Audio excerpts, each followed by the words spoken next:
There's been a scramble for aid at the Rafah crossing between Gaza and Egypt. The crossing is the only entry point for aid into Gaza at the moment. The UN says hunger levels across the strip have spiraled in recent days.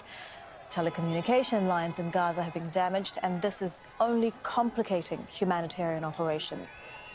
Let's bring in our correspondent, Hani Mahmoud. He is joining us live in Rafah in southern Gaza. And Hani, you have been reporting from Rafah for weeks now, where you have been saying that 1 million people from the Gaza Strip are now in Rafah. And they, as we can see in those pictures, are desperate for humanitarian aid.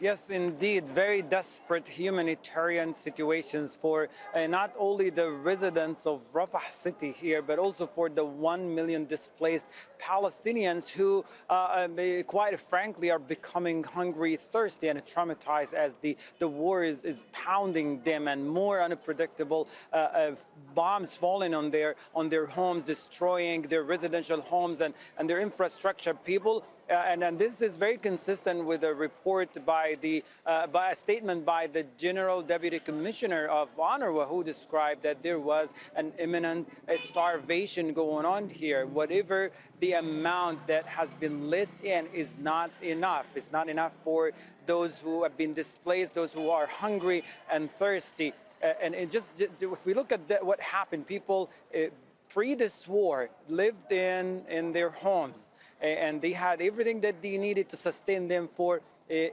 every single day. But all of a sudden now, they are without anything, without a home, without access to food, without access to water, without access to medical supplies. And the scenes that we're looking at, either from the videos or picture, it's just a natural response when people starve, when people are starved to death, when people are hungry. This is what we will see happening. People trying to survive. It's a survival mode right now.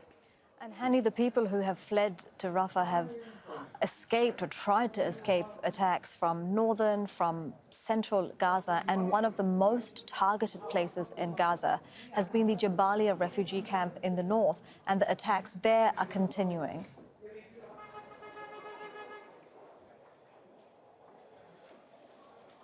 Yes, indeed, and it's non-stop. It has happened within the past few weeks, and since the beginning of this war is still continuing. And what we were just describing in the chaos when humanitarian aid are coming in is the direct result of people becoming displaced. There are more people becoming displaced. The fact that people step outside their homes and let alone it is being destroyed put them at this very situation. There are 20 people have been killed, more than 120 people have been critically injured as a result of a massive target, an explosion of an entire residential block in Jabalia. And this is not the first time Jabalia has been targeted repeatedly, more than any other place across the Gaza Strip. There are more civilians are dying, more children, more women. And the aftermath, more people are becoming hungry. And this is what the result of what we're seeing. Hani, thank you very much for that. That is Hani Mahmoud with the latest live in Rafah in southern Gaza.